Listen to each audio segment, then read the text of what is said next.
आप देख रहे हैं यहाँ पर हमारा अपना reaction YouTube channel, like share जरूर कर दें वीडियो अच्छी लगे तो। चलते हैं आज की वीडियो के हम Uttarakhand issue, Israel invest 8 billion in semiconductor.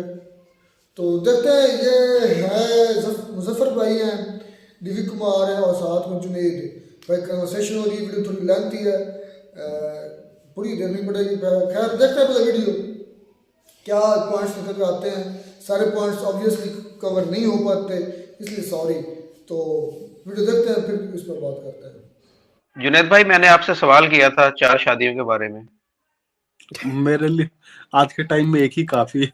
मेरे लिए मुझे 4 की जरूरत नहीं है और कोई ऐसी तलब नहीं है मेरे को कि 4 चाहिए ही चाहिए। मैं ऐड कर दूं कहानी, कुवैत की एक कहानी है, शायद कुवैत की, शायद, जिसमें कि एक औरत थी जिसके पति की दूसरी शादी हो रही थी और उसने पूरा टेंट जला दिया था जिसमें 150 से ज्यादा लोग मरे थे। हाँ, टावर सेमीकंडक्टर इजराइल की कंपनी है, 31 साल पुरानी। सर ये अपनी, इनके पास कुछ टेक्नोलॉजीज हैं जो ये आगे लाइसेंस भी करते हैं दूसरे सेमीकंडक्टर मैन्युफैक्चरर्स को, और ये खुद भी प्रोडक्शन करते हैं। ये ज्यादातर बड़े जो सेमीकंडक्टर्स होते हैं उनमें ये ज्यादातर डील करते हैं। 400 mm, 200 mm, 40 mm, 70 mm के जो सेमीकंडक्टर्स, जो बेसिकली जो हमारे घर के अप्लायंसेस इक्विपमेंट्स में यूज होते हैं। हेलो एंड वेलकम फ्रेंड, मैं मुजफ्फर चौधरी और आप देख रहे हैं हमारा यूट्यूब चैनल परफेक्ट रिएक्शन। दोस्तों, इस वक्त हमारे साथ मौजूद हैं दिव्य कुमार सर और जुनैद भाई सर। दोनों को मैं अपने शो में वेलकम कहता हूं। नमस्कार, अस्सलाम वालेकुम, कैसे हैं आप दोनों? नमस्कार सर, मैं बिल्कुल ठीक हूँ, आप बताएं आप कैसे हैं? जुनैद भाई, आपकी तबीयत कैसी है? अब आपके कान का दर्द कैसा है? ठीक है पहले से? थोड़ी सी रिलीफ है जी, चले हम दुआ करते हैं जल्द से जल्द आपके कान का दर्द ठीक हो जाए और आप फिट हो जाए। और लोग बहुत ही आपको मिस करते हैं। जब हमारी वीडियो में आप नहीं होते तो वो मैसेजेस करते हैं कि जुनैद सर किधर हैं। अच्छा, आज आप दोनों से हम जो जिन चीजों पे डिस्कस करने वाले हैं उनमें उत्तराखंड के अंदर जो हल्द्वानी में यूसीसी को लेकर कुछ हंगामा राई हुई उसके ऊपर बात करेंगे। उसके साथ साथ जो कश्मीर के अंदर 60 करोड़ रुपए की फॉरेन से इन्वेस्टमेंट आई है हार्टिकल्चर में, उसके ऊपर आपसे आपकी राय जानेंगे। और उसके साथ साथ इजराइल ने जो $8 बिलियन सेमीकंडक्टर के अंदर इन्वेस्ट किया है इंडिया में, वो हम डिस्कस करेंगे। इसके साथ अरबिन सी में जो हजारों साल पुराना शिवलिंग क्रिस्टल का जो दरियाफ्त हुआ है उसके ऊपर भी हम जो है वो आपसे डिस्कस करेंगे। लेकिन सबसे पहले हम चलते हैं उत्तराखंड की जानब, जहां हल्द्वानी में जो है यूसीसी को लेकर प्रोटेस्ट हुआ था। बल्कि कुछ अभी भी शायद मुझे लेटेस्ट अपडेट नहीं है। दिव्य सर, जरा इसमें अपडेट कीजिएगा कि ये प्रोटेस्ट क्यों हुआ यूसीसी को लेकर। इसमें कोई ऐसी चीज तो है नहीं कि जो मुसलमानों को खिलाफ हो। 4 शादियां ही हैं, 4 शादियां अगर कोई नहीं भी करता तो कौन सी ऐसी बात हो जाएगी? ये क्यों इतना मुसलमान वहां पर उतावले हो रहे हैं ज्यादा शादियों के चक्कर में? सर सबसे पहली चीज तो शादी, डिवोर्स, इनहेरिटेंस, अडॉप्शन, 4 चीज है यूसीसी में। इंडिया में ऐसी ऐसी वीडियोस देखी हैं, लोग बोलते हैं हमें धोती कुर्ता पहना देंगे, हमें जलाया जाएगा, दफनाया नहीं जाएगा, मतलब ऐसी ऐसी बातें करते हैं कि यूसीसी में ये सब है। तो पहली चीज तो अब वो इस वजह से। दूसरी चीज, सबसे बड़ी मेन चीज, ये दंगे यूसीसी पे शुरू नहीं हुए। अच्छा, ये दंगे जो इसके शुरू पीछे हुए कोई और वजह है? बेसिकली और वजह है। हल्द्वानी में एक इलीगल मदरसा था, उस इलीगल मदरसे को ये तोड़ने गए थे क्योंकि वो रेलवे की जमीन पे बना हुआ था। जब उसको तोड़ने गए तो उसके खिलाफ ये दंगे शुरू हुए। अब यूसीसी 24 घंटे पहले आया था, ठीक है। अब जाहिर सी बात है, अब मैं ये बिल्कुल भी नहीं कह रहा कि इसके अंदर यूसीसी का गुस्सा नहीं है, राम मंदिर का गुस्सा नहीं है, उसका भी गुस्सा था, ठीक है। लेकिन जहां शुरू हुआ, जो शुरू वाला वही है कि हाँ मदरसा है, वो यूसीसी नहीं है। इसमें एक और चीज मैं ऐड करना चाहता हूं, आप इनकी चालाकी देखें। अगर यूसीसी पे दंगे करेंगे ना यूसीसी का नाम लेके, तो फिर कोर्ट केसेस बनेंगे, फिर इंटरनेशनल सपोर्ट नहीं आएगी, हाय तौबा नहीं मचेगी, क्योंकि वो सारा कानूनी प्रोसेस हुआ है पार्लियामेंट्री और कोर्ट्स वगैरह के थ्रू। आप इलीगल मदरसे पे जाओ, अब हाय तौबा भी होगा। अब उन्होंने तो मार दिए 5, अब जब पुलिस करेगी तो फिर हाय तौबा मचेगी, फिर ट्विटर पे वीडियोस आएंगी, फिर इंटरव्यू आएंगे कि हम पे बहुत जुल्म हुआ। फिर ये सारिका घोष, राजदीप सरदेसाई और ये ध्रुव राठी, राणा अयूब, अरफा खानम, ये पूरा इकोसिस्टम एक्टिवेट होगा। ठीक है, फिर ये एक साथ भौंकेंगे, जो कि शुरू हो चुका है, क्योंकि अब तो हमने तो बहुत लेट इस पे वीडियो बना रहे हैं हल्द्वानी पे, 3-4 दिन बाद ये सब शुरू हो गया। अब देखें चालाकी, देखें उनको पता है कि हाय तौबा किस पे मचेगी, उस वजह पे शुरू करना है। अब सबसे बड़ी बात, हल्द्वानी में जिन्होंने दंगे किए वो इंडियन थे ही नहीं, वो इलीगल रोहिंग्या और बांग्लादेशी मुसलमान थे। लोग न्यूज में क्या आ रहा है, इंडियन मुस्लिम्स, वो इंडियन मुसलमान थे ही नहीं, वो illegal Rohingya and Bangladeshi, majority उसमें रोहिंग्या थे, कुछ उसमें बांग्लादेशी मुस्लिम्स थे जो इलीगली सेटल्ड। अब चालाकियां देखें इनकी। अब वो क्या हुआ कि फिर पहले तो वो दंगे हुए, पुलिस वालों को मारा, वो तो पुलिस कांस्टेबल, लेडी कांस्टेबल की वीडियो आई, वो तो कह रही थी कि हम तो घर में बंद हो गए थे अपनी जान बचाने के लिए। ठीक है, लेकिन ये है कि वो तो फिर घर को आग लगाने वाले थे, पर एंड टाइम पे बच गए, पीछे से जो रीइंफोर्समेंट पुलिस की थी वो आ गई थी, उन्होंने हमें बचा लिया। उसके बाद सेम डे पे लेट नाइट वहां पर 4 पैरामिलिट्री की वो कंपनी पहुंच गई थी। अगले 48 घंटे में वो हर चीज कंट्रोल में आ गई। अब उन्होंने, जो उत्तराखंड की गवर्नमेंट है, उन्होंने एक्स्ट्रा पैरामिलिट्री की कंपनियां मांगी हैं सेंट्रल गवर्नमेंट से कि हमें और भेजो। और पुष्कर सिंह धामी ने ऑर्डर्स पास कर दिए हैं कि पूरे उत्तराखंड में जितने भी इलीगल मजार, इलीगल दरगाहें, इलीगल मस्जिदें, इलीगल मदरसे जो इलीगल बने हुए हैं, उन सबको तोड़ दिया जाए। उसके ऊपर काम शुरू हो गया है। और आजकल एक नया ट्रेंड शुरू हुआ है जो कि मुझे देखने में बड़ा मजा आता है। ट्विटर पे कहीं पे भी ऐसा कुछ होता है ना, तो ट्विटर पे वीडियो आती है, देखो ट्रेन जा रही है राजस्थान बुलडोजर की, तो उत्तरा हल्द्वानी का हुआ, हल्द्वानी के अगले दिन सुबह को ट्रेन जा रही है यूपी से उत्तराखंड जिसमें बुलडोजर लगे हुए हैं, ट्रेन पे 100 बुलडोजर जा रहे हैं। ये राजस्थान में हुआ जिस दिन राजस्थान की सरकार बनी ना, बीजेपी की, उसके 2 दिन बाद आया कि यूपी से राजस्थान बुलडोजर जा रहे हैं। तो ये बुलडोजर वाली वीडियो देखने में बड़ा मजा आता है मेरे को, ऐसे पीले पीले सर लाइन में यूं 100 बुलडोजर जा रहे हैं, मजा ही अलग होता है देखने का। बिल्कुल सही है। अच्छा जुनैद भाई, आप इंडियन मुस्लिम हैं, मैं आपसे सवाल करना चाहता हूं कि आपको यूसीसी के अंदर कोई एतराज है? आपको 4 शादियां अगर ना भी हो, यहाँ पर 72 हूरें तो मिल जाएंगी ना आगे जाकर आपको, तो यहाँ पर 4 शादियां ना भी हो तो गुजारा बंद हो जाएगा आपका? अच्छा, मैं इससे पहले जो हमारा जो आज का जो दंगा वाला था उसके बेसिस पे अगर बात करें, तो पहले तो हम क्लियरफाई करें कि हम लोग एंटी हिंदू या एंटी मुस्लिम कुछ नहीं है, हम लोग प्रो नेशनलिस्ट है और देश हित में बात करना चाहते हैं। दूसरी बात जो दिव्य जी ने बोली कि वो रेलवे स्टेशन का जमीन कब्जा करके बना लिया था, तो सिमिलरली ऐसी सिमिलर स्टोरी मुझे पता चली थी। मेरे कल शाम को किसी से बात हुई थी, क्योंकि मैं अभी सिमिलर ही फील्ड से आता हूँ, तो मेरी किसी से बात हुई थी, तो उन्होंने बोला कि पहले तो वो जो मदरसा था या मस्जिद जो भी था वो इलीगली कंस्ट्रक्ट किया हुआ था, जमीन रेलवे की थी, और उसको लेके इन्होंने लिया था कोई सुप्रीम कोर्ट से परमिट लिया था स्टे का, और वो स्टे का परमिट खत्म हो गया था। और उसी टाइम फ्रेम के आसपास क्या हुआ कि मस्जिद जब तोड़ दी वहाँ की लोकल एडमिनिस्ट्रेशन ने कि वो इलीगल था, तो उसी को लोगों ने कंक्लूड कर लिया कि जो आपका ये जो बाबरी मस्जिद या बाकी जो इस तरह की जो मूवमेंट जो चल रही है इलीगल मस्जिद, उससे लिंक करके वो पूरी की पूरी दंगे को फ्यूल किया गया था। ठीक है, सही। तो ये चीजें हुई हैं ग्राउंड से जो निकल के आ रही हैं। अब इसका आगे क्या होगा कि अब जितने भी इलीगल मस्जिदें हैं इस तरह से या मदरसे उसको तोड़ी जाएंगे। मैं अपना पर्सनल एक्सपीरियंस आपको बता रहा हूँ। आगरा बोलो, अलीगढ़ में, अलीगढ़ अगर आप रेलवे स्टेशन के पास से गुजरे तो एक मस्जिद निकलती है, रेलवे स्टेशन की जमीन पे ही बनी हुई है, तो वो मजार टाइप का है बेसिकली। तो वहां पे हमको काम कराना था कुछ रेलवे के से रिलेटेड, लेकिन वो क्या था कि वो जमीन डिस्प्यूटेड थी, इसलिए हम कुछ भी नहीं कर सकते थे। वहां पे बहुत बड़ा दंगा होने की आशंका थी, इस चक्कर में हमने नहीं किया। सही। ऐसे अगर आप इस टाइप पे जाए तो बहुत सारे भरे पड़े हैं। आप हर 10 में से 1-2 स्टेशन आपको भारत में ऐसे मिल जाएंगे जहाँ पे या तो कोई ना कोई मजार है या कोई ना कोई मस्जिद है। तेरे वो एक बार तूने मुझे वीडियो कॉल पे दिखाया था ना, तेरे पास एक रेलवे स्टेशन जहाँ से तू आता जाता है, तेरे आसपास के रेलवे, उधर वो रेलवे प्लेटफॉर्म पे मजार बनी हुई है। बिल्कुल बिल्कुल बिल्कुल। उसकी तस्वीर है तो वो भेजना, वो वीडियो में हम लगा देंगे।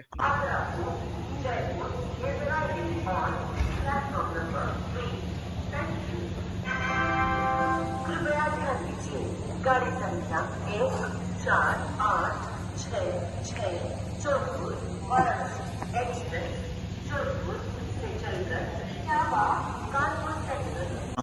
हाँ बिल्कुल। वो एक अच्छा बेसिकली अच्छा, इसी सिर्फ इसी के वही नहीं, रिलेटेड 2-3 जगह ऐसा सिमिलर है। लखनऊ अगर अच्छा, आप स्टेशन एक पे एक सवाल मेरे माइंड में आ गया इसी से रिलेटेड।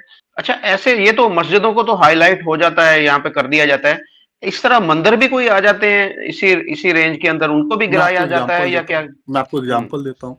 भोपाल में अगर आप जाएंगे तो भोपाल में राजा भोज जो टेम्पल है, राजा भोज जी। करके एक ब्रिज बना वहां पे। तो उसकी वजह ये थी कि राजा भोज के पास जहां से वो एक बहुत नैरो स्ट्रिप जा रहा था, तो वहां पे एक मंदिर था शुरू में और एक आगे मस्जिद था, तो दोनों में से किसी एक को जाना था।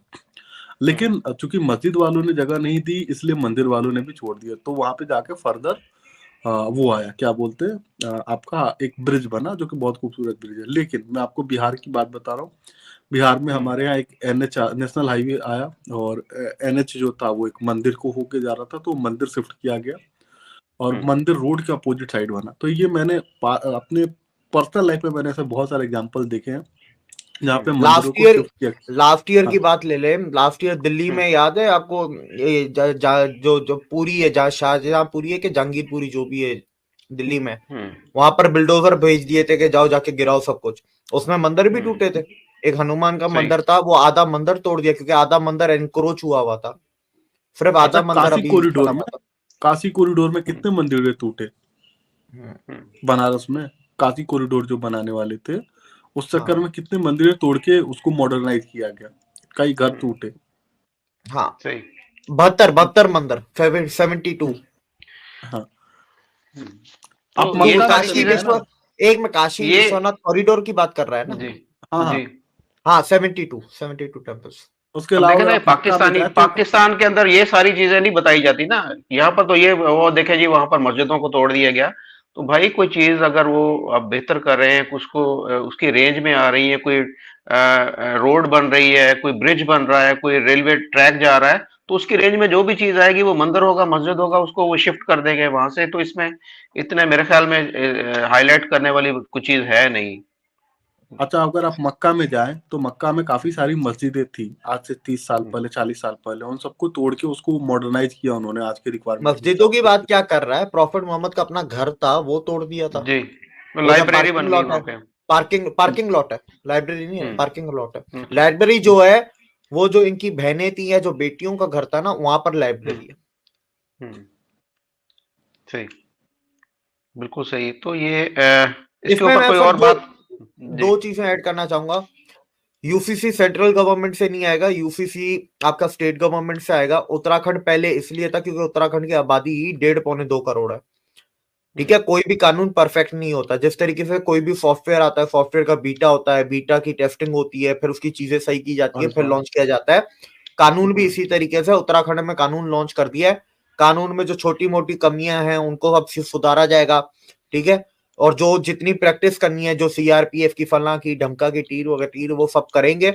उसके बाद आप आसाम होगा, राजस्थान होगा, गुजरात होगा। कह रहे हैं कि इन 4 स्टेट्स में by the end of this year कम से कम 3 में तो हो ही जाएगा। अगले 4 यही है, मतलब उत्तराखंड, आसाम, राजस्थान, गुजरात, ये 4 हैं, जिसमें से कह रहे हैं 3 तो हो ही जाएंगे इसी साल। बीजेपी के सारे स्टेट्स में जब सीए लग जाएगा, क्योंकि बीजेपी के पास सबसे ज्यादा स्टेट्स हैं 60%, जब उनके जी। लग जाएगा तो फिर सेंट्रल लगाएगी, तब जाके, वो भी सही। कोर्ट के ऑर्डर्स पे। एक चीज मैं लोगों को और बता दूं, religious matters will be dealt through the courts. आप हिस्ट्री उठा के देख लें, ट्रिपल तलाक हो, चाहे आपका राम मंदिर हो, चाहे आपके दूसरे मंदिर हो, चाहे आपके कॉरिडोर्स हो, चाहे कुछ भी हो, रिलीजियस मैटर्स के फैसले पार्लियामेंट से नहीं आते। रिलीजियस मैटर्स के फैसले कोर्टों से आते हैं। सही। और ये सीए जो जुनेद। आया है, ये जो सीए आया है, इसके लिए भी कोर्ट नहीं कहा था, सुप्रीम कोर्ट ने कहा था कि आप यूसीसी की काउंसिल बनाएं और काम शुरू करें यूसीसी लाने पे। ये 2022 में सुप्रीम कोर्ट ने कहा था, पार्लियामेंट ने नहीं कहा था। और एक जी। आखिरी चीज, मौलाना तौकीर रजा की जो बात सभी को पता है, जो यूपी में जो बैठ के धमकियां दे रहे हैं, निकल आएंगे और यूथ ये कर देगा। इन भाई साहब ने 18 जनवरी 2022 को कांग्रेस ज्वाइन की है। जी सर, आगे। जुनैद भाई, मैंने आपसे सवाल किया था 4 शादियों के बारे में। मेरे लिए आज के टाइम में एक ही काफी है। मुझे 4 की जरूरत नहीं है और कोई ऐसी तलब नहीं है मेरे को कि 4 चाहिए ही चाहिए। वैसे क्यों ये इतनी ज्यादा शादियों की तलब होती क्यों है? इसके ऊपर इतना क्यों हो रहा है सारा? वैसे पूछ रहा हूँ आपसे। देखिए, कुरान का जो पहला लफ्ज है वो इकरा, ठीक है ना, इकरा मतलब पढ़ो। तो लोगों को पढ़ने के लिए बोला गया, तो लोगों ने इकरा छोड़ के बकरा पकड़ लिया। ठीक है। तो खान सूरह बकरा, हाँ, जो गैर जरूरी चीजें हैं उससे लोगों को लगता है कि ईमान की ताजगी है। मैं सही वजह बताता हूँ। ये बैठ के इधर तफरियां कर रहा है, मजे ले रहा है हमारे। मैं आपको 2 सही वजह बताता हूँ। पहली तो आबादी, जितनी बीवियां उतने ज्यादा बच्चे, पहली चीज। दूसरी चीज कि आप किसी को भी देख ले, दूसरी शादी कोई भी इजाजत से या रिश्ता ले आके वैसे नहीं करता या मजबूरी में नहीं करता। अफेयर होता है, अफेयर का जब पता घर पे चल जाता है तो फिर वो दूसरी शादी होती है। 90% ऐसे होता है। सही। तो अफेयर को जब लीगलाइज करना हो तो फिर वो दूसरी शादी होती है। या पकड़ा जाए बंदा। हाँ, पकड़ा गया है तो अब क्या करें? तो अब शादी कर लो। सही। नहीं तो कभी देखा है वो दूसरी शादी के लिए खुशी खुशी पहली बीवी साथ में जा रही है रिश्ता लेके? कभी देखा है? मैंने तो नहीं देखा पाकिस्तान में। अच्छा, हाँ, ऐसे इसमें मैं ऐड कर दूं कहानी। कुवैत की एक कहानी है, शायद कुवैत की, शायद, जिसमें कि एक औरत थी जिसके पति की दूसरी शादी हो रही थी और उसने पूरा टेंट जला दिया था जिसमें 150 से ज्यादा लोग मरे थे। आपने सुनी है वो कहानी? मैं वो पीछे जो सिलेंडर रखे हुए थे, सिलेंडर में पूरे जाके आग लगाई, वहां पे पूरे जल गए साथ के साथ। जॉर्डन की है, कुवैत की है? मुझे जॉर्डन की लग रही है। शायद मिडिल ईस्ट की कोई कहानी है पूरी। एक मिनट, हाँ, मिडिल ईस्ट, जॉर्डन की, मेरे को जॉर्डन की लग रही है। उसके वजह से पूरे कानून को बदल दिया गया था वहां पे कि अगर कोई भी ऐसी शादी होगी तो ऐसे टेंट में ऐसे नहीं करेंगे, विदाउट प्रॉपर एडिक्वेट सेफ्टी का आप नहीं कर सकते। मैं एक प्रोग्राम ऐसा करूंगा कि पाकिस्तान का कोई मौलवी जो है ना, जो इसके हक में भी बात कर सके, उसको भी इनवाइट करूंगा, फिर आपके साथ बिठाऊंगा। तो फिर मेरे ख्याल में अच्छा एक प्रोग्राम होगा इसके दूसरी शादी के बारे में या 4 शादियों के बारे में। अरे भाई साहब, मुझे मौलानाओं के चक्कर में ना फंसाए, हमें माफ करें। हमको जियो पॉलिटिक्स में रहने दें, हमें रिलीजियस मैटर में ना उलझाए। चलो ठीक है जी, अगले टॉपिक की तरफ आते हैं हम। जो कश्मीर के अंदर 60 करोड़ रुपए की फॉरेन इन्वेस्टमेंट आई है हार्टिकल्चर में, उसके बारे में जरा हमें बताइएगा दिवेक सर। सर, कश्मीर का एक स्टार्टअप है, स्टार्टअप का नाम है कुल फ्रूट वाला फार्म। इनके फाउंडर हैं खुरम शफी, मीर खुरम शफी। इनका ये स्टार्टअप है हॉर्टिकल्चर का। इसके अंदर इनकी इन्वेस्टमेंट आई है 60 करोड़ की। इंटरनेशनल जो इन्वेस्टर्स होते हैं उन्होंने की है। इन्वेस्टमेंट छोटी है, ठीक है, बताने लायक काफी लोगों को लगेगा यार 60 करोड़ का क्या बता रहे हो, पर ये बताना जरूरी है ताकि लोगों को पता चले कि जम्मू कश्मीर में भी स्टार्टअप्स हैं और उन स्टार्टअप्स में सिर्फ इंडिया से पैसे नहीं, दुनिया से भी पैसे आते हैं। इंटरनेशनल इन्वेस्टर चाहे छोटा हो बड़ा हो, वो कश्मीर को एक पोटेंशियल इन्वेस्टमेंट डेस्टिनेशन देखता है, मानता है और उस पर अमल भी करता है। सही। तो आज इस बात का जिक्र करने का मकसद सिर्फ यही था। बिल्कुल सही है। हम तो देखते हैं कि हमारे कश्मीर में क्या हो रहा है। हमारे पास हमने तो बेड़ा गर्क करके रख दिया उसका। हमारे तो इन्वेस्टमेंट तो दूर की बात है, यहाँ पर कोई देखने नहीं आ रहा कि देख लें यहाँ पर पहाड़ यहाँ पर मौजूद हैं, कुछ है चीज देखने के लिए या नहीं है। बस सर ऐसा ही है, क्या करें, पहाड़ों को वैसे देख के करना भी क्या है। जुनेद सर, कोई बात करेंगे कश्मीर के ऊपर आप? बस आप कश्मीर का छोड़ के कुछ और पूछ लें। हाँ, हम आगे बढ़ चुके हैं कश्मीर से बहुत। ठीक है जी, चलें फिर इसराइल की तरफ चलते हैं। 8 बिलियन डॉलर की जो इन्वेस्टमेंट आई है भारत के अंदर सेमीकंडक्टर में, उसके ऊपर क्या राय है आप दोनों की? सर टावर करके ना। हाँ, टावर सेमीकंडक्टर इजराइल की कंपनी है, 31 साल पुरानी। सर ये अपनी इनके पास कुछ टेक्नोलॉजीज हैं जो ये आगे लाइसेंस भी करते हैं दूसरे सेमीकंडक्टर मैन्युफैक्चरर्स को, और ये खुद भी प्रोडक्शन करते हैं। ये ज्यादातर बड़े जो सेमीकंडक्टर्स होते हैं उनमें ये ज्यादातर डील करते हैं 400 mm, 200 mm, 40 mm, 70 mm के जो सेमीकंडक्टर्स जो बेसिकली जो हमारे घर के अप्लायंसेस इक्विपमेंट्स में यूज होते हैं, ठीक है। ज्यादातर टेक्नोलॉजीज जैसे हाँ कमर्शियल प्रोसेस टेक्नोलॉजीज की जैसे बात कर लें तो SIGE है, BICMOS है, सिलिकॉन फोटोनिक्स है, आपका SOI है, मिक्स सिग्नल्स है, RF CMOS है, CMOS इमेज सेंसर्स हैं, नॉन इमेजिंग सेंसर्स हैं, पावर मैनेजमेंट है, नॉन वॉलेटाइल मेमोरी है आपकी, इस तरह की। और ये जो जिनको सप्लाई करती हैं तो ये इसकी जो खुद की प्रोडक्शन है ये सप्लाई करते हैं इंटेल को, ब्रॉडकॉम को, पैनासोनिक को, डेलीटैन, सैमसंग, स्काईवर्क सॉल्यूशन, सेमटेक, विशेक, सिलिनॉक्स, ये तो इन सबको ये सप्लाई करते हैं। तो अभी ये इंडिया में सेमीकंडक्टर की करने जा रहे हैं, तो ये 40 और 70 mm का फैक्ट्री लगाना चाहते हैं $8 बिलियन की इंडिया में। तो ये आज खबर आई है। और साथ भी आपको याद होगा कुछ दिन पहले खबर भी आई थी, वो उसको हमने कवर करना हमारे जहन से निकल गया। नॉर्वे, ये जो स्कैंडिनेवियन ग्रुप और स्विट्जरलैंड जो है, ये जो इनका एक अपना ग्रुप है, वो मिलके $100 बिलियन इंडिया में इन्वेस्ट करेंगे आने वाले वक्त में, $100 बिलियन। सही।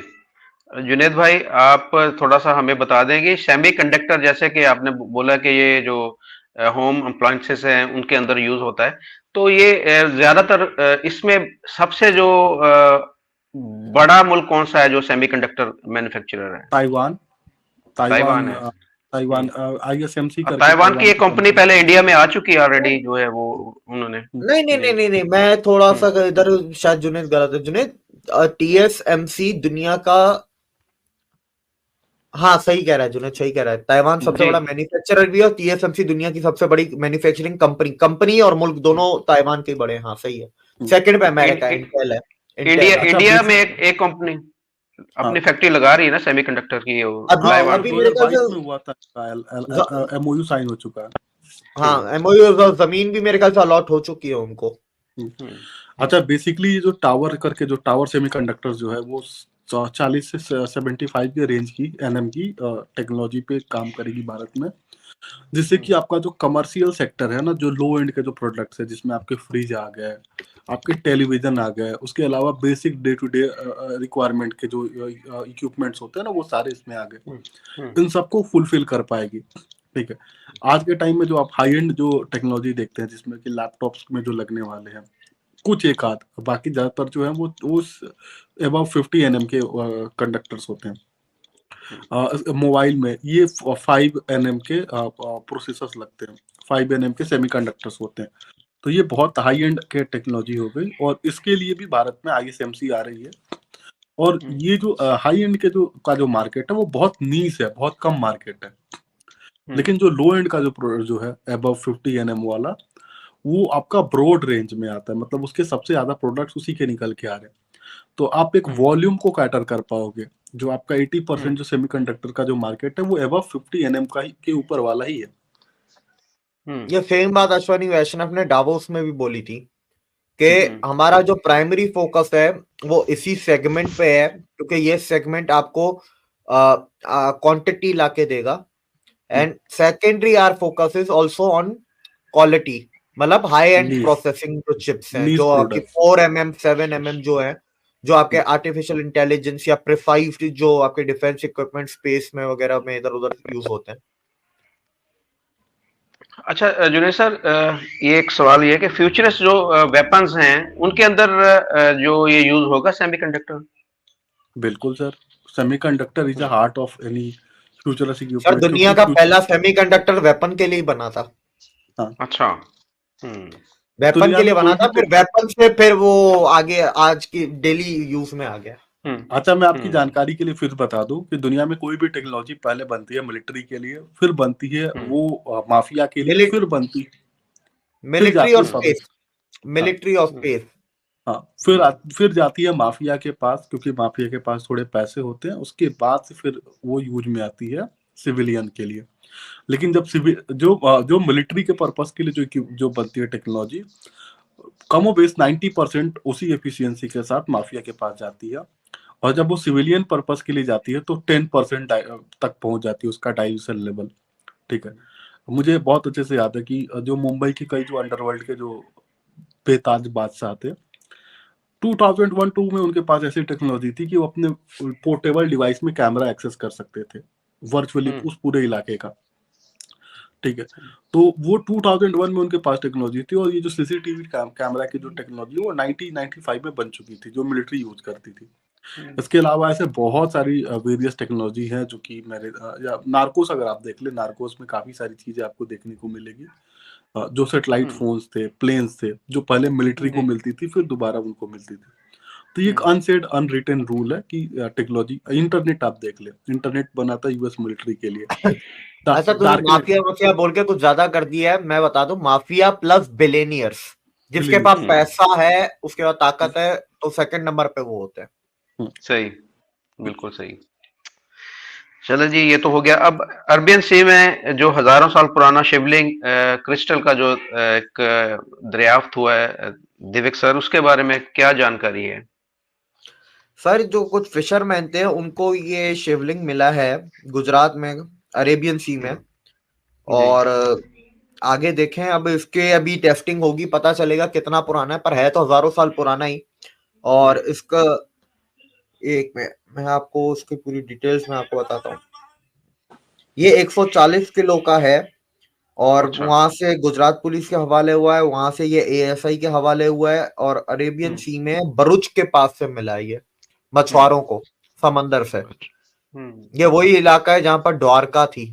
द्वारका के प्रूफ तो पहले ही मिल गए, ये एक होता है ना एडिशनल प्रूफ, तो ये एडिशनल प्रूफ है, और पता चलेगा कितना पुराना है। अब जब ऐसी बात है, अगर ये द्वारका के पास से मिला है, ऊपर से क्रिस्टल का है, तो ये आराम से आप समझ लें कि 5 से 6,000 साल तो होगा पुराना, इतना तो होगा। बाकी तो अब रिपोर्ट्स आएंगी तो अब देखेंगे कितना पुराना। बिल्कुल सही। और एक और भी टेंपल जो 11,000 साल, एक और ऐड कर दो, 2004 में सुनामी आई थी, जो उस टाइम में भी समुद्र से काफी सारे मूर्तियां निकल के समुद्र के किनारे आई थी। इसके ऊपर एक मूवी भी बनी है, दशावतारम करके, साउथ की, कमल हसन की। तो विशाखापट्टनम या कहीं इस साइड, अरे एक वो सुनामी थी ना अच्छा सर, उधर पहले कोई मंदिर नहीं था, तो वो सुनामी आई, तो सुनामी आने के बाद क्या हुआ कि जो वाटर लेवल था वो नीचे चला गया, तो समंदर की जमीन वो आगे, तो वो जब पानी जब पीछे गया तो उसमें से मंदिर निकल के आ गया, कोई हजारों साल, 2 या 2,500 साल पुराना मंदिर जो पानी में अंदर चला गया था वाटर लेवल बढ़ने की वजह से। तो वो अभी भी है, वो उसका एक वीडियो भी है, तो वो कल्ली टेल्स वालों ने की थी, कल्ली टेल्स पे है वो वीडियो, उसी मंदिर। मैं भी उसी कहानी के बारे में बात कर रहा था। हाँ जी। और एक और जो 11,000 साल, हाँ, मैं एक और चीज मुझे याद आई, एक विष्णु की और शिव की मूर्तियां मिली है कृष्णा रिवर में, शक्ति नगर रायचूर के पास एक ब्रिज की कंस्ट्रक्शन हो रही थी, और ये मूर्तियां 11वीं सदी की हैं, चालुक्य डायनेस्टी की। अच्छा। और जो अच्छा, ये मंदिर का जो है बताने का मकसद ये है कि ये भगोर काली टेम्पल है जो कि 11,000 साल पुराना है। ये भी 3 साल पहले ही मिला है खुदाई में, तो इसकी अब रिपोर्ट्स वगैरह आ गई हैं, डेटिंग हो गई है, वो जो कार्बन डेटिंग होती है, तो 11,000 साल पुराना है। और अच्छा, इससे पहले क्या होता था, इससे पहले 9,000 साल पुराना वो मिला था वज्र, फिलीपींस में। फिलीपींस से इंडिया लेके आया था, वहां पर खुदाई में मिला था। मैं वह लोगों को इतना ही बोलना चाहूंगा कि कम से कम और कुछ नहीं तो 5,000 साल की रट मारना छोड़ दो, 26,000 साल के तो साइंटिफिक प्रूफ है हमारे पास, क्योंकि 26,000 साल पुरानी मूर्ति तो है, कम से कम 26,000 साल बोला करो, 5,000 साल बोलना छोड़ दो। अच्छा, मैं बोलता हूँ 35,000 साल पुराना। अच्छा, आप और पीछे चले गए। हाँ, मैं बता रहा हूँ क्यों। अगर आप पुराना तो है, मैंने कहा साइंटिफिक प्रूफ। हाँ, मैं साइंटिफिक बताता हूँ। हाँ, भोपाल से 50 किलोमीटर अब जाओगे आप रायसेन डिस्ट्रिक्ट के साइड, अबेदुल्लागंज साइड, तो वहाँ पे एक भीम बैठका करके आता है, जहाँ पे भीम जो गुफाओं की पेंटिंग्स बनी हुई हैं। मेरे पास उसकी फोटोज होंगी क्योंकि मैं खुद कई दफा जा चुका हूँ। हाँ। वहां पे आपको जाओगे तो पता चलेगा कि वो 35,000 ईयर्स ओल्ड है। कार्बन डेटिंग से उसको पता चला है। हाँ। 700 प्लस गुफाएं हैं वहां पे जहाँ पे की पेंटिंग हुई पड़ी है। तो वो भी एक अच्छा, तू इंडिया की बात कर रहा है तो भाई ऐसे तो फिर 75,000 साल पुराना है, क्योंकि तमिलनाडु में एक एक्सकेवेशन साइट है, वहां की कार्बन डेटिंग 75,000 ईयर्स की है। तो अच्छा। इंडिया तो बहुत पुराना है, मतलब हम साइंटिफिक बात करें, इंडिया 75,000 साल पुराना साइंटिफिकली, सनातन 26,000 साल पुराना साइंटिफिकली। हम्म, और एक और मैं सही। तस्वीर है वो मैं आपको भेजूंगा, वो आप लगाइएगा। मनी हाइस्ट आजकल सभी ने देखा है। मनी हाइस्ट की एक एक्ट्रेस थी ईस्टर असीबो, इसके ऊपर इंडिया में आजकल लिब्रानुओं की बहुत जली पड़ी है, क्योंकि ये गणेश को पूछती हैं।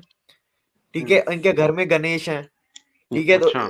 जो लिब्रानू है इंडिया में, उनकी बहुत हटी हुई है आजकल लेफ्टिस्ट की। सही। और एक और चीज पे आपने डिस्कस करनी थी, TCS WFH, ये हाँ, इसकी भी मैं आपको वो भेजूंगा, वो भी आप लगा दीजिएगा। टाटा कंसल्टेंसी सर्विसेज, ये मतलब सबसे बड़ा एम्प्लॉयर है आईटी में।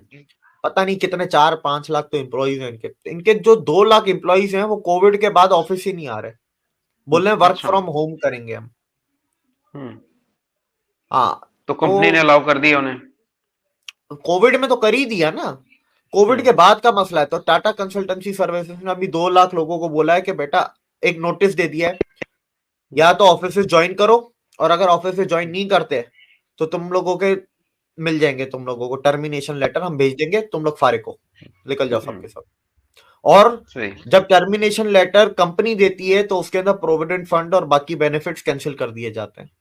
हम्म, जब आप सही। रेजिग्नेशन देते हो तो बाकी चीजें मिलती हैं, जब कंपनी निकालती है तो चीजें नहीं मिलती। सही। अब 2 लाख एम्प्लॉइज। अच्छा, वर्क फ्रॉम होम खतरनाक क्यों है, मैं थोड़ा इकोनॉमिक पॉइंट ऑफ व्यू से बताता हूँ।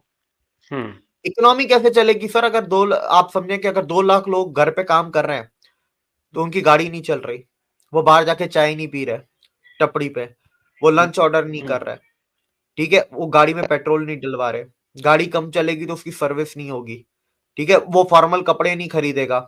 ठीक है, पहली चीज तो इकोनॉमिक लॉस कितने हो रहे हैं। सेकंड, बिल्कुल बिल्कुल सही। पूरा दिन घर पे बैठा है तो इंडिया के अंदर हेल्थ प्रॉब्लम्स बढ़ जाएंगी, डिजीजेस बढ़ जाएंगी, घर पे बैठ बैठ के ओबेसिटी का प्रॉब्लम पूरी इंडिया में आ जाएगा।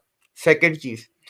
तीसरी चीज, आप घर से वो काम नहीं कर सकते जो ऑफिस से कर सकते हो, हर काम घर से नहीं हो सकता।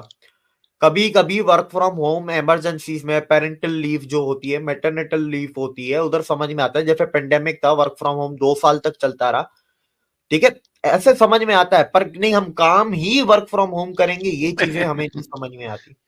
और इसका सबसे बड़ा एग्जाम्पल मैं अपना देता हूं। मैं 4 साल से घर पे था, ठीक है, अभी मैंने यहाँ पर शिफ्ट होने के बाद मैंने निकलना, बाहर आना जाना शुरू किया। 4 साल में सर मेरी टांगे बैठ गई, मेरी टांगों की हालत इतनी खराब है ना कि मेरे को बहुत दर्द होता है टांगों में।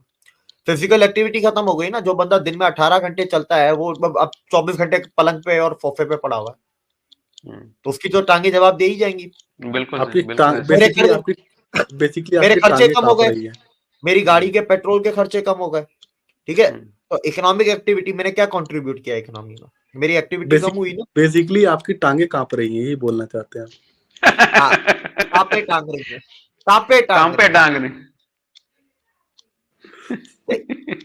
तो work from home is a सही। Very dangerous culture. हाँ, इसका ऑप्शन होना चाहिए कि कोई बीमार है, कोई घर में इमरजेंसी है, कुछ शादियां आती हैं, पेरेंटल लीव होती है, मेटरनल लीव होती है, उधर समझ में आता है। पर हम काम ही वर्क फ्रॉम होम से करेंगे, ठीक है, तो फिर पीएफ नहीं लो या प्रोविडेंट फंड नहीं लो। वो टीसीएस बेवकूफ है जिससे जो हजारों करोड़ों के तो सिर्फ ऑफिस बना के उन्होंने रखे हुए। आप टीसीएस के ऑफिस देखें इंडिया में, आप उसके ऑफिस, इन्फोसिस के देखें, इन्फोसिस के तो ऑफिस इतने खूबसूरत है, मैं कहता हूँ कोई मेरे नाम पे कर दे नारायण मूर्ति, इतना खूबसूरत ऑफिस। मैं कहता हूँ इसको पूरा महल बनाऊंगा। वो मैसूर वाला जो है ना इन्फोसिस का कैंपस, वो इतना खूबसूरत है, वो पूरा महल है सर। मैं बोलता मैं यहाँ का राजा बनूंगा, मेरे नाम पे कोई कर दे। इतना खूबसूरत ऑफिस बनाने का बोलेंगे घर पे, तो वो अच्छा, काम तो नहीं। अगर आप हैदराबाद में साइबर सिटी में जाए तो आपको लगेगा कि आप यूरोप की किसी कंट्री में अचानक आ गए। एक अलग ही दुनिया है वो।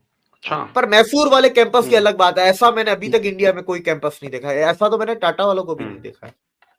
अच्छा, मैं इसमें 2-3 और सही। पॉइंट ऐड कर दूं। कोविड के टाइम पे मैं खुद पुणे में था, जो कि आईटी सिटी हब है, और जब ये कोविड का जब शुरू हो रहा था ना, 10 मार्च के आसपास से होली शुरू हो गई जी। थी, उस टाइम फ्रेम में मैं पुणे सिटी में ही था। तो मेरे काफी सारे दोस्त थे जो आईटी से रिलेटेड कंपनियों में काम करते थे, तो उनसे मिलना जुलना सब चल रहा था। होली भी हमने अच्छे से मनाई उन्हीं के साथ।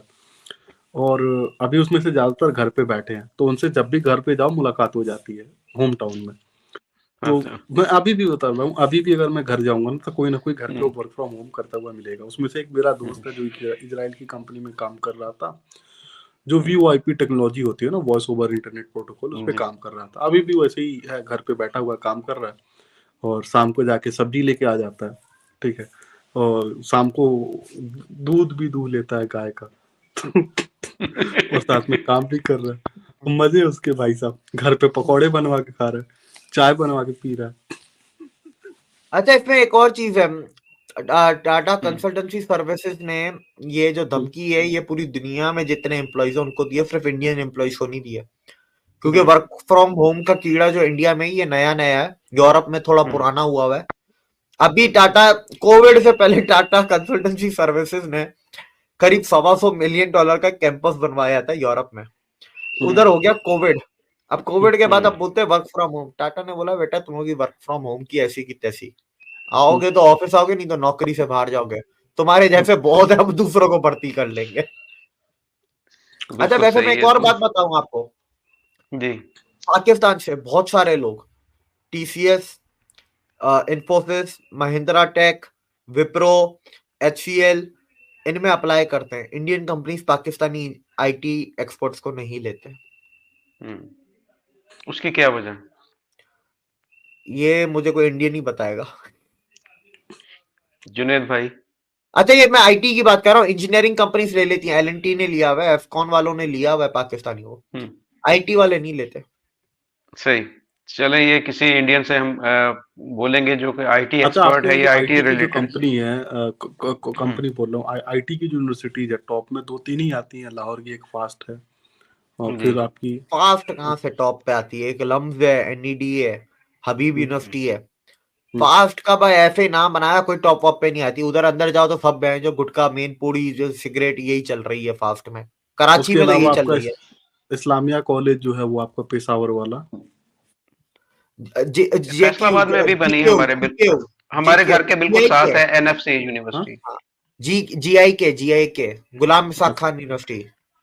अच्छा, वो अंग्रेजों के जमाने की कॉलेज है ना, वो इस्लामिया कॉलेज बोलते हैं इसको, जी। गुलाम इस्लामिया कॉलेज जो है वो पेशावर, और इस्लामिया कॉलेज जो है बहावलपुर, ये दोनों पुराने हैं।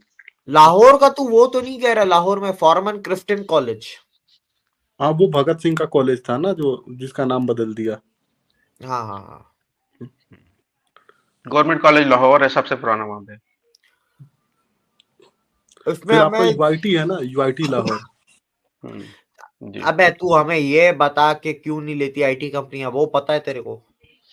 क्योंकि मैं बता रहा हूँ, मैं इसलिए कॉलेज का नाम ले पा रहा हूँ क्योंकि ये सारे कॉलेज के कोई ना कोई बंदे मेरे जानने वाले हैं, और मैं कैलिबर देख चुका हूँ किस कैलिबर के। ये मैं भी अब बात की पाकिस्तान ना। में पढ़ा हूँ, अब मेरी बात कर। नहीं, मैं आपके और उनमें अंतर है ना। नहीं, मैं पढ़ा तो पाकिस्तान में ही हूँ ना, हम्म, और मैं तो उस यूनिवर्सिटी में पढ़ा हूँ जिसका नाम ही Shaheed Zulfikar Ali Bhutto institute of science and technology है, वेबिस्ट। अब वाह वाह। अच्छा, याद करें देविक जी, लास्ट टाइम मैं आपको एमयू का कैंपस दिखा रहा था जब एमयू में गया था। लम्स है उस लेवल की, लम्स और हबीब यूनिवर्सिटी कराची, बस यही अच्छा। दो के कैंपस हैं जो एएमयू के बराबर के। वाह, जबरदस्त। और अगर आईआईटी पे चला जा, आईआईएम पे चला जा, तो फिर लम्स और हबीब भी नहीं है, फिर कोई भी नहीं है पाकिस्तान में इस लेवल का। लम्स सही। वालों को भी मैंने देखा कि जितने सेकुलर मॉडर्न प्रोग्रेसिव बनते, कितने ज्यादा सेकुलर मॉडर्न प्रोग्रेसिव है। इसको इनको छोड़ यार। मैं अभी आखिर में आते हैं मूवीज पे। मैंने गुजराती मूवी देखी और उससे मुझे थोड़ी नॉलेज भी मिली। एक गुजराती जी। मूवी है नायिका देवी, द वॉरियर क्वीन। ये सबको देखनी चाहिए। नायिका देवी सर गुजरात में क्वीन थी। इनके हस्बैंड की बहुत जल्दी डेथ हो गई, ठीक है, तो बच्चा बहुत छोटा था, तो ये रानी बन गई। ये चालुक्य के किंग अजय पाला से इनकी शादी हुई थी। इनकी कहानी क्यों इंपॉर्टेंट है? पहली बात तो मूवी बहुत अच्छी है, ठीक है, कंटेंट बहुत अच्छा है, तो लोग देखें सबटाइटल्स के साथ। दूसरी चीज जो मेरे को नॉलेज मिली वो ये कि गजनवी को हराया था इन्होंने। जब गजनवी ने मुल्तान पे और ये इन इलाकों पे कब्जा कर लिया था, वो फिर पाकिस्तान के थर से होते हुए इंडिया के गुजरात में घुस रहा था, तो वहां पर जब जंग हुई तो नायिका देवी ने हराया था, और मैदान में ये खुद मैदान में आई थी और लड़ी थी गजनवी की फौजों से, और इन्होंने हराया था गजनवी को। हमें ये तो बताया जाता है कि सर 17 दफा गजनवी आया, फेल हो गया। वो फेल कैसे हुआ? 17 में से एक दफा नायिका देवी थी। अच्छा। तो क्या मुझे मूवी से पता चला। बिल्कुल जी। अच्छा, मूवी की बात चली है तो एक दूरदर्शन की बहुत अच्छी सीरीज है स्वराज संहिता, 16-17 एपिसोड की है। आपको एक बार जरूर देखनी चाहिए, 1 घंटे की सीरीज है। उसमें बहुत ज्यादा डिटेल्ड है, बहुत ज्यादा डिटेल्स है भारत की हिस्ट्री के बारे में, ठीक है ना, वैदिक एरा से लेके और मॉडर्न इंडिया के बारे में। दोबारा से नाम एक दफा रिपीट कर दें। स्वराज संहिता दूरदर्शन के यूट्यूब पे फ्री में आपको मिल जाएगी। सनसेट टीवी ने अपलोड किया था इसको। ठीक है। अच्छा, इसमें एक और चीज मैं बोलना चाहूंगा। लोग कहते हैं ना मोदी ने क्या किया, मोदी ने क्या किया, तो आखिरी बात मैं इसी पे करना चाहूंगा।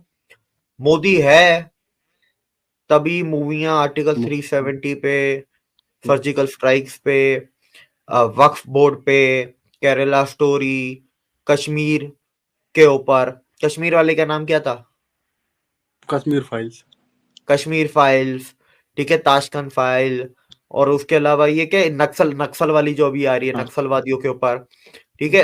मोदी है तो ये मूवीज आ रही थी, उससे पहले आती थी। ये मैं हूं अटल, ठीक है, जो अटल बिहारी वाजपेयी पे। लास्ट ईयर गोडसे के ऊपर वीडियो आई थी, गोडसे पे जो मूवी आई थी लास्ट ईयर जनवरी में। सैम बहादुर पे देख लेना। सैम बहादुर, वीर सावरकर की बात कर लो, ठीक है। तो इन लोगों पे ये मोदी है तो ये इनको मूवीज बन रही हैं। कांग्रेस होती तो मूवीज कभी बन भी पाती, कभी वो बनाने देते इन टॉपिक्स के ऊपर मूवीज को।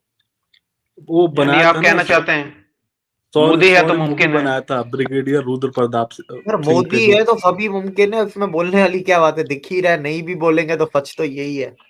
अच्छा, लेकिन ये छोटी छोटी चीजें दिखानी पड़ती है। वो मैंने कहा ना 9 इयर्स जो 9 साल की सीरीज है, 9 साल में इतना कर दिया है यार कि याद ही नहीं रहता। एक चीज याद करो तो दूसरी बंदा भूल जाता है। तो ये मैंने याद कल जहन में थी तो मैंने लिख दी, तो मैंने बोला इसके ऊपर भी बात कर लेंगे। ऐसी छोटी छोटी चीजें तो पता नहीं कितनी की हैं, जिसकी कोई हद ही नहीं है।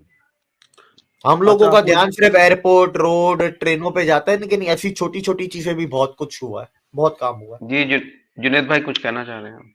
अभी इन्होंने एक मूवी बनाई थी कांग्रेस एरा में, प्रोपेगेंडा मूवी थी शौर्य करके, जिसमें ब्रिगेडियर रुद्र प्रताप सिंह वो था ना, जो वो के मेनन को दिखाया था, के मेनन और राहुल बोस।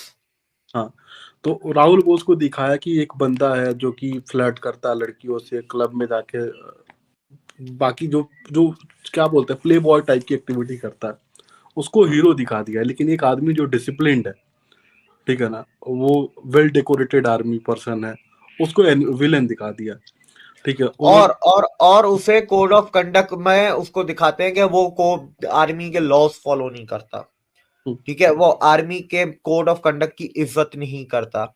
आर्मी को डिफेम करने के लिए वीडियो बनाई गई थी 2004 से 14 में। ये भी व्हाइट पेपर में होना चाहिए था, पता नहीं था ही नहीं। लेकिन हुआ क्या, उल्टे बहुत बड़ा क्रेडिट दे दिया रुद्र प्रताप सिंह को, अमर बना दिया। सही, ब्रिगेडियर थे ना। हाँ बिल्कुल। चले, और कोई है बात करने वाली देवक सर या जुनेद भाई आपके? पर आज के लिए इतना ही। बस आपको मेहनत बहुत लगेगी इस वीडियो में, क्योंकि आपको चीजें बीच बीच में जी लगानी है। जी, मैं कोई मसला नहीं मेरे लिए, मैं एडिटिंग कर लूंगा। तो आप दोनों का बहुत शुक्रिया, थैंक यू वेरी मच। बहुत ही मुझे खुद बहुत सारी चीजें आपसे सीखने का मौका मिलता है जब आप बात करते हैं। तो मेरे लिए ये सारी चीजें, क्योंकि मैं पाकिस्तान के अंदर रहा हूँ और ये सारी चीजें यहाँ पर भी डिस्कस नहीं होती, लेकिन जब आप दोनों बैठते हैं तो मैं भी सीखता हूँ आपसे। बहुत सारी चीजें जो है वो मैं जानता हूँ। Thank you very much sir, thank you. तो जी दोस्तों, वीडियो हो गई खत्म। अच्छा, बात कर रहे थे पहले ही, बात जो सबसे बड़ा मेन पॉइंट यही था कि वो ना बात शादियों से शुरू की, वो मैं नहीं करना चाहता, वो पर से बात में करेंगे। मेन जो टॉपिक था वो था 8 बिलियन इन्वेस्टमेंट इसराइल की स्पेशली सेमीकंडक्टर इंडस्ट्री में इंडिया के अंदर। और ये कहा जा रहा है कि जो वेपन्स है ना, वेपन्स के अंदर पहला, वो दिलीप भाई बता रहे हैं, बड़ी इंफॉर्मेशन मिली वीडियो के अंदर, कि पहला जो सेमीकंडक्टर यूज़ हुआ ना, वो पहला सेमीकंडक्टर यूज़ ही वेपन में हुआ, मतलब हथियार में यूज़ हुआ, जो दूसरी किस्म के हैं, जो एयर टू एयर हैं या एयर टू ग्राउंड है, ग्राउंड है, जो भी है जिसमें वो नेविगेशन होती है। तो ये सारे ये बात सच है कि जो भी नया एक्सपेरिमेंट किया जाता है ना, वो सबसे पहले फौज के लिए, उसके बाद बिलियनियर या माफिया इस्तेमाल करती है, फिर तीसरी स्टेज पर आम आवाम आती है। तो ये बात बिल्कुल सच है। हमारे यहाँ वो चीज़ें कम, वो बता रहे थे कैमरा जो है CCTV कैमरा, ये 1993 में ये कब से ये फौजें यूज़ कर रही हैं, मिलिट्री यूज़ कर रही है, लेकिन जो आम रूटीन में आया वो बाद में आया। बिल्कुल 2010 में मेरे ख्याल और जो 8 बिलियन की इन्वेस्टमेंट है इंडिया के अंदर इसराइल की चिप सेमीकंडक्टर इंडस्ट्री में, तो ये बहुत बढ़िया मार्क बैलेंस है इंडिया के लिए होगा। $8 बिलियन बहुत बड़ा जो है ना इन्वेस्टमेंट बहुत ज्यादा करने जा रहा है। और अच्छा, दुनिया इंडिया को तो इन्वेस्टमेंट देती है और हमें क्या देती है? यार हमारी बात ना करें, हम इस काबिल हों, हमारे को हमारा वज़ीर आज़म हो, तो फिर आप बात वही कर देते क्यों? हमारे किस पे इंटरेस्ट किस पे करे, आर्मी पे करे कि यहाँ पे किसी प्राइम मिनिस्टर करे? चौथे दिन तुम्हारा प्राइम मिनिस्टर बदला होता है। अब आप देख ले आपकी ज़राअत कहाँ खड़ी है, सबसे पहले आपकी इंडस्ट्री कहाँ खड़ी है भाई? मुल्क ही देख, खाली 17,000 इंडस्ट्री की वजह से तेरे पंजाब के अंदर बंद है, तेरी ज़राअत खत्म है, तेरी तलीम खत्म है, तेरा सेहत खत्म है, तेरे हम खुद भी खत्म है। तेरे मुल्क में थाना अगर रिलीज नहीं मिलता, थाने के अंदर जाए तो वो पैसा मांगती है, तो आप किधर जाए? मुझे ये बता, आप कौन सी इकानमी की बात करते हैं? किस कंट्री की किस कंपनी, कौन कंपनी तेरे मुल्क में है? जो थी वो भी भाग के चली गई, जो भी बची कुछ थी पाकिस्तान। अच्छा, अब फिर तो पाकिस्तान को ब्लेम लगा, पाकिस्तान अगर ग्रो जब करने लगे तो फिर हम कंप्रोमाइज भी करेंगे, सब जगह कंपैरिजन करके भाई मुल्क जो है ना इन्वेस्टमेंट वहाँ पे करता है जिस जहाँ पे उसको पता होता है कि उसके लगे हुए जो पैसे हैं वो सेव है। अच्छा, ऐसी तो सिचुएशन वो वक्त आए तो सही ना। ओ भाई हमारे मुल्क में वो कहाँ करेंगे इन्वेस्टमेंट? हमारे मुल्क में तो मुसलमान कंट्री ने इन्वेस्ट कर रहे हैं, कुछ भी नहीं। इजराइल और इंडिया के ओल्ड रिलेशन है भाई, जो आपस में गहरे दोस्त हैं, इस वजह से एक दूसरे के साथ इन्वेस्टमेंट कर लेते हैं। आएगा ना मुल्क को संभालने में सिर्फ इसकी ये जद्दोजहद होगी कि मैं अपने मुल्क को अपना मुल्क अपना घर समझता हूँ, अपने बच्चे हैं सारे मेरे, इन्हें तरक्की करनी है, इनको तलीम का फोकस होना चाहिए। तलीम जब तक नहीं तो आप तरक्की नहीं कर सकते। ये नहीं आपका कहने का मकसद है कि मतलब यही निकलता है कि उम्मीदें पविस्ता रहे शजर से, उम्मीदें बाहर रख। अच्छा, इकबाल को याद करिए यार। और एक और बहुत बड़ी डेवलपमेंट, बड़ी बात सुनने को मिली कि उत्तराखंड के अंदर और यूपी यानी कि यूपी के अंदर वो जो होगा ना मसला, वो क्या अल्डवानी में जो हुआ ना इशू, वो जो गिराया गया मदरसा, वो कहते हैं रेलवे की जगह पर था, रेलवे की ज़मीन थी जो गिराया गया, और अब आर्डर जारी हो गए, जितने भी गैर कानूनी मदरसे और मज़ार हैं वो शहीद किए जाएंगे। यकूब भाई ये क्या यार, ये तो ट्रेंड ही बन गया है। पहले एक मंदिर से शुरू किया है, बकायदा आर्डर हो गए 300 मसाजिद। यार ये तो सिर्फ मुसलमानों के खिलाफ ही होगा, ये बिल्कुल मदरसे तमाम वो करेंगे तमाम। अच्छा, जब पहले बना रहे थे ये तो पूरे इंडिया में कर लेना, पूरे इंडिया में जहाँ पे जो गैर चाहे उसमें मस्जिदें आ जाए या और कोई चीजें आ जाए, तो वो सारे की सारी पे होना चाहिए। सिर्फ मुसलमानों के अगेंस्ट किया जा रहा है। यार देखें कि ये मुसलमानों के लिए वाकई यहाँ तो बड़ी खतरे की घंटी भाई है। जब वहाँ पर मदरसे बनाए जा रहे थे गवर्नमेंट की जगह पर, तो उस वक्त गवर्नमेंट को पता नहीं था कि ये बनाया जा रहा है। हमारे यहाँ पर अगर हो ना शहर में तो कई मतलब कि नहीं बनाने देते, और एक बोर्ड भी वहाँ पर लगा होता कि ये गवर्नमेंट की मलकियत है। इसका मतलब है कि पार्लियामेंट में खड़े होकर वैसी साहब ने जो बातें की थी मुसलमानों के खदशा इंतजार किया था कि मुसलमानों को साइड पे लगाया जाएगा, तो वो बातें मुझे लगता है कि कहीं सच तो नहीं हो रही, सच हो रही हैं। आप भी पढ़े लिखे कोई सोच ले एक बात क्यों अगर मसाजिद की बात आ रही है, चाहे वो गैर कानूनी जगह पे बनी हो, हमने तो जाहिर सी बात है और भी काफी बिल्डिंग्स होगी जो गैर कानूनी जगह पे बनी हो, तो इसका मतलब है कि मसाजिद के साथ वो दूसरी चीजें भी मजार भी हमारे फैसलाबाद में भी एक डीसी साहब आए थे, नसीम साहब का हो चुके हैं, पता नहीं आप जिंदा भी हैं कि नहीं। आपको पता होगा कि उसने मस्जिद भी शहीद गिरा दी थी, मतलब शहीद करके रोड जब बनने लगा था ना, अच्छा उसने मस्जिद भी शहीद की थी। तो आगे जब बाबर शेर अली के घर की दुकानों की तरफ पहुंचे, जब उनके घर था और दुकानें थी, उस वक्त उसको मुल्तान शिफ्ट कर दिया गया था। अच्छा, तो जब कोई मस्जिद ही नहीं, एक मंदिर भी यानी कि आप इस बात को सपोर्ट करते हैं कि इंडिया के अंदर जो मस्जिद मजार गिराए जा रहे हैं, अगर वो गैर कानूनी को गिराना चाहिए। गवर्नमेंट अगर सुप्रीम कोर्ट ऑर्डर दे रही है ना, गवर्नमेंट सुप्रीम कोर्ट के ऑर्डर भी होगा ना, ऐसे उतरी भी वजीर आजम क्या गिरा देंगे, सुप्रीम कोर्ट का भी कोई ऑर्डर है, सुप्रीम कोर्ट भी तो है ना, ये इनके लीगल तरीके से। हाँ लीगल तरीके से अगर कोई मंदिर भी आता है तो वो भी गिरा देते हैं भाई। मैं भी इसके खिलाफ हूँ, मस्जिद गिरने के खिलाफ मैं भी हूँ, शहीद करने के, ये तो लेकिन मैंने ये देखा भी है, मैंने ये सुना भी है कि मंदिर भी इस रास्ते में जो है वो भी गिराए गए हैं। नहीं मंदिर का नहीं देखा होता, नहीं गिराए गए मंदिर भी यार गिराए मेरी गए। बात सुने आपने। अगर तो भाई ये भाई मेरे पास है, मुझे लगता भी यही है कि अगर ये कानून जो है ना मुसलमानों, हिंदुओं और क्रिश्चियन, सिखों के लिए बिल्कुल उनकी जैसे कोई उनकी इबादत गाहें आ जाती हैं रास्ते में, इलीगल जगह पे है, गैर कानूनी तौर पर बनाई गई है, तो जाहिर सी बात है फिर अगर ये सब पे इम्प्लीमेंट होता है तो फिर तो इसका इशू ही कोई नहीं है। एक और बड़ी इंटरेस्टिंग बात है, बड़ी मजेदार मिली इस वीडियो में, वो दिव्य बता रहा था कि इंडिया पाकिस्तान के जो लोग हैं, इंडियन कंपनी जो इंटरनेशनल कंपनी जिसमें विप्रो है, महिंद्रा टेक का है, या दूसरे कोई भी इस तरह के रिलेटेड है, उनके अंदर पाकिस्तानी अप्लाई करते हैं इंडियन इंडस्ट्री के अंदर, लेकिन उनको रिजेक्ट कर दिया जाता है। वो क्या इंडियन जो है ना बड़े, वो कहते हैं कि हम पाकिस्तानी एक्सपर्टीज हमें नहीं चाहिए। क्यों वो क्यों नहीं चाहिए इसके? म्यार, तलीम का म्यार हमारी बैकग्राउंड में होता ना कोई, हमारी इकोनॉमी भी अच्छी होती तो ये इंडियन ने भी हमें रखना था। मैं तो बना लो कानून यार बात वही है, रोका किसने? वही बात है ना, लोग सर कहते हैं कि रोका किसने? यार रोका किसी ने नहीं है। तो फिर रीजन जो है ना मतलब रिजेक्ट कर देते हैं, बंदे की काबिलियत को देखा जाता है, उसका ये नहीं देखा जाता कि वो किस कंट्री से बिलोंग करता है। तुम्हें लगता है पाकिस्तान के अंदर एक काबिलियत है? बिल्कुल है, क्यों नहीं है? तो फिर क्यों रिजेक्ट होते हैं? तो वो जाती खुद वही तो मैं बात कर रहा हूँ, तुम्हारे पास कोई आ जाए तो तुम उसको अपनी मर्जी से रखोगे कि उसका इंडिया का पढ़ा लिखा बच्चा 5वीं क्लास का और हमारा एमए पास जो है वो मास्टर का नहीं यार, मास्टर का जो है वो इक्वल होगा। बिल्कुल सही, फिर भी मास्टर का उस बच्चे का कुछ भी नहीं होगा, मुझे तो ऐसा लगता है। तो फिर तुम कैसे कहते हो? नो डाउट के भाई जो है ना, नहीं तुम फिर कैसे कहते हो? वो पाकिस्तान के आ जाते हैं, जब दुनिया में आते हैं तो फिर तो वो मास्टर के पता नहीं कौन कौन से नई डिग्रियां ले जाते हैं। पाकिस्तान में उनका कुछ भी नहीं है। कितना तुम्हारी मतलब क्वालिफिकेशन कितनी है? मैं अभी तुम्हारा मुकाबला करवा रहे थे किसी इंडियन 5वीं क्लास या 6ठी क्लास, यकीन कर मैं दावे के तो तुम उनसे हार जाओगे।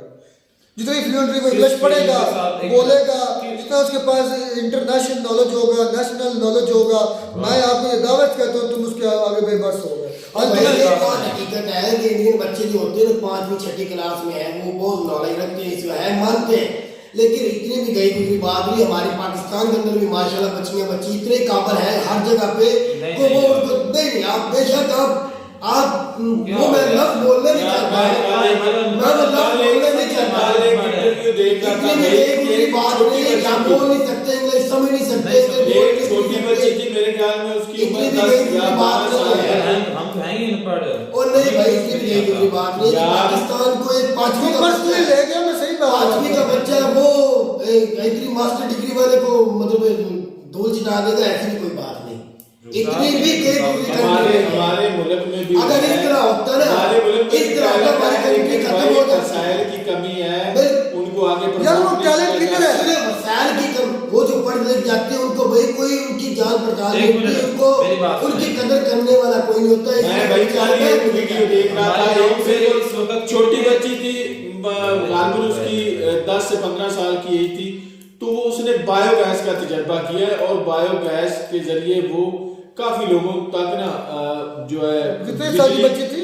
मुझे पता नहीं, कंफर्म नहीं है, 2-4 साल की है? नहीं, अच्छा 15 साल तक उसकी कम से कम होगी। तो उसका नेट पर मैं देख रहा था कि भाई उसकी वो बच्ची कह रहा है, मतलब 15 साल 20 साल हो जाएगी यार 20 से ये कम वो भी बच्चे ही 20 बच्चे से की उम्र कम होती थी। 18 साल 20 से कम थी, 20 से ज्यादा नहीं थी, 10 से 20 इंडिया की यही roundabout थी। यही काम इंडिया की 10 साल बच्ची कर दे तो ओ भाई ये क्या कहते हैं कि हम नहीं कर सकते, जो कर सकते हैं भाई, पाकिस्तानी की जो हो सकता है फैसलाबाद कि की अल्फा क्रीम थी, वो उसकी कितनी उम्र कितनी थी उम्र थी? पता वो एक अरबा क्रीम नहीं थी, लाखों अरबा क्रीम है 10 साल से कम उम्र थी उसकी। उसने क्या किया ये भी बता तो दो। वो वो आप मुझे ये कंप्यूटर की बहुत ज्यादा बड़ी माहिर थी, सॉफ्टवेयर और क्या जी थी। अच्छा जी बोलो। तो वो गई थी यूएसए में, मेरे ख्याल से उसको खुद उसने बुलाया था या बिल गेट्स ने। तो मैंने तो ये सुना है कि उसने उनको जो है कोई इंजेक्शन वगैरह नहीं, एक मिनट कुछ भी नहीं किया, उसकी जिंदगी ही इतनी थी यार, वो तो बात चलो ये है। बात कंक्लूड ये करें, ये इंडिया के जो उन्होंने पाकिस्तान ने अगर एक्सपर्ट लिया तो इसमें पाकिस्तान की कोताही भी हो सकती है, इसमें पाकिस्तान के जो बिहेवियर लोगों का वो भी हो सकता है। एक साइड से ना देखो, क्योंकि पाकिस्तानी को बिहेवियर भी तो ऐसे है ना। खैर शानदार थी बातें, लंबी चौड़ी थी, हम चंद ही बातों को टच कर सके हैं। मिलते हैं वीडियो में नाडा साहब, तब तक दीजिए इजाजत, अल्लाह हाफ़िज़।